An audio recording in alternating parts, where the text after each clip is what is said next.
life really until I was 16 years of age when I left secondary school with no qualifications.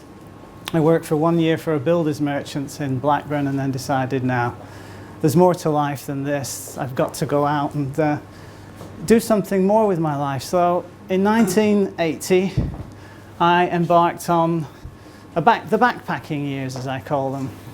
So I spent a couple of years in Israel on a kibbutz, and this was me with some of my young drunken friends. If anybody's ever heard of a kibbutz, it's a certain sort of economic community that's in Israel, and in the economics these days have changed from how they were 30 odd years ago when I was there. But when I was there, it was the peak of the experience to be on a kibbutz. It was operating at its prime, so it was magnificent, and I spent 2 years on the environment, and it really shaped the way I started to view the world. And then I travelled around a bit more, and then I found myself in Western Australia, where, as it happens, I do have a home, but back then I was just a backpacker. And I spent quite a bit of time selling encyclopedias from door to door.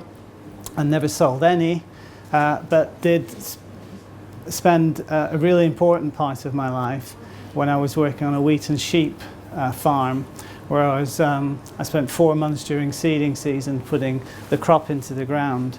And this meant that I had to spend 13, 14, 15 hours a day in a tractor going around a very large field with nobody to talk to. And the only local radio station that we've got serves 2,000 people, so there was absolutely nothing to listen to. And because I spent all these hours going around and around and around and around, I started to think about life. And I thought, well, here I am, I'm 21 years of age, and I've been travelling since I was 17. And I've had all these experiences, I've done all these things, and you know, life's kind of okay, but I can't travel forever. So, you know, what's the next step for me? And in sort of thinking that, I sort of looked back, and then I realised that I thought, hang on a minute.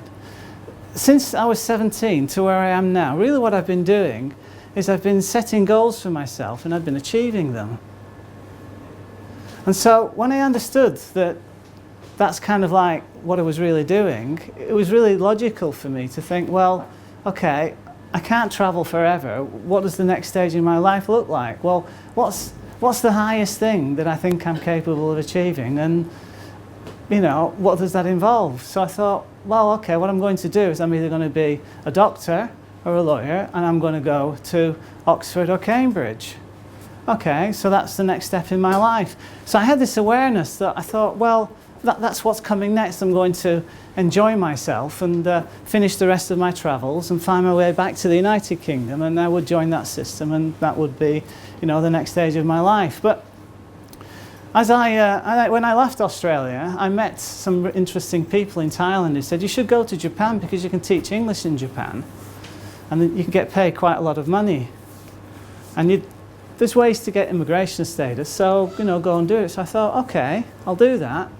So I went there, and actually it worked out brilliantly for me. So I was hired by Berlitz School of Languages, and I spent 3.5 years working for Berlitz in Osaka, and saved all the money that I needed for my education. So I was ready for the next stage of my life.